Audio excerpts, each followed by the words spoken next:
Hi hello అండి, అందరికీ నమస్కారం అండి. ఫ్రెండ్స్, ఇప్పుడు అందిన వార్త ఇక మే 1 నుండి అంటే నేటి నుండి మారనున్న కొత్త రూల్స్ ఇవే అంటూ ఇప్పుడిప్పుడే మనకు ఒక అప్డేట్ అయితే రావడం జరిగిందండి. అయితే ఇందుకు సంబంధించిన పూర్తి వివరాలైతే మన వీడియోలో తెలుసుకుందామండి. అంటే నేటి నుంచి ఏ ఏ రూల్స్ మారబోతున్నాయి ఏంటి అనేది క్లారిటీగా తెలుసుకుందామండి. వీడియో మాత్రం పూర్తి వరకు చూడండి ఫ్రెండ్స్, అప్పుడే మనకి పూర్తి సమాచారం అయితే తెలుస్తుంది.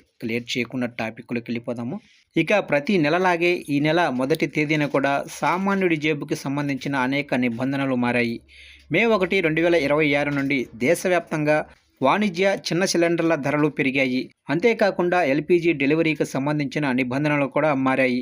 ఈరోజు మే 1వ తేదీ నుండి మీ ఆర్థిక పరిస్థితిపై ప్రభావం చూపే ముఖ్యమైన మార్పులను వివరంగా మనం తెలుసుకుందాం. ముందుగా వచ్చేసి గ్యాస్ డెలివరీకి ఓటీపీ అవసరం. గ్యాస్ సిలిండర్లను స్వీకరించడానికి ఇప్పుడు ఒక కొత్త నియమం అమల్లోకి వచ్చింది. డెలివరీ సమయంలో మీ మొబైల్ ఫోన్కు ఒక ఓటీపీ వస్తుంది.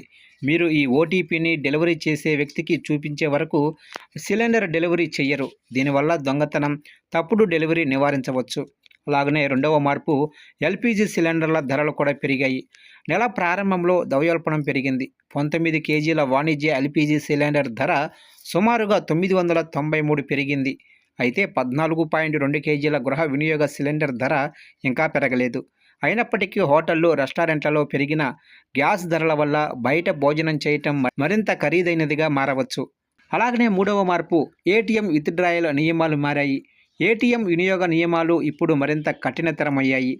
నెలకు పరిమిత సంఖ్యలో లావాదేవీలు మాత్రమే ఉచితంగా చేయటానికి అనుమతి ఉంది. ఆ తర్వాత ప్రతి విత్డ్రాయల్కు మీరు 23 చెల్లించాల్సి ఉంటుంది. బ్యాలెన్స్ తక్కువగా ఉండటం వల్ల లావాదేవీ విఫలమైతే సుమారుగా రూ. 25 ఛార్జీ వర్తిస్తుంది. అలాగనే మే 1 నుంచి మారనున్న మరో మార్పు, యూపీఐ చెల్లింపులలో పెరిగిన భద్రత. ఇకపై యూపీఐ ద్వారా చెల్లింపులు చేయటం మరింత సురక్షితంగా ఉంటుంది. కేవలం పిన్ ఎంటర్ చేస్తే సరిపోదు. బయోమెట్రిక్ వంటి అదనపు ధృవీకరణ అవసరం కావచ్చు. ఇది ఆన్లైన్ మోసాలను తగ్గించడంలో సహాయపడుతుంది. అలాగే జెట్ ఇంధనంపై సుంకం ఖరారంటున్నారు. విమాన ఇంధనం ఎగుమతిపై ప్రభుత్వం లీటరుకు 33 సుంకాన్ని ఖరారు చేసింది. అదృష్టవశాత్తు దేశీయ విమానాలకు అంటే ఏటీఎఫ్ ధరలను పెంచలేదు. దీనివల్ల ప్రస్తుతానికి విమాన ఛార్జీలు స్థిరంగా ఉండే అవకాశం అయితే ఉంది. అలాగే ఆన్లైన్ గేమింగ్కు కొత్త నియమాలు. ఆన్లైన్ గేమింగ్ కోసం ఇప్పుడు కఠినమైన నిబంధనలు అమల్లోకి వచ్చాయి. గేములను 3 వర్గాలుగా విభజించారు. మనీ గేములు, సోషల్ గేములు, ఈ స్పోర్ట్స్, డబ్బుతో కూడిన గేములకు రిజిస్ట్రేషన్ అవసరం. అలాగే వాటిని కఠినంగా పర్యవేక్షిస్తారు. అలాగనే 7వ మార్పు చూసినట్లయితే క్రెడిట్ కార్డు ప్రయోజనాలు తగ్గాయి. ఈ రోజు నుంచి చాలా బ్యాంకులు తమ క్రెడిట్ కార్డు నిబంధనను మార్చాయి.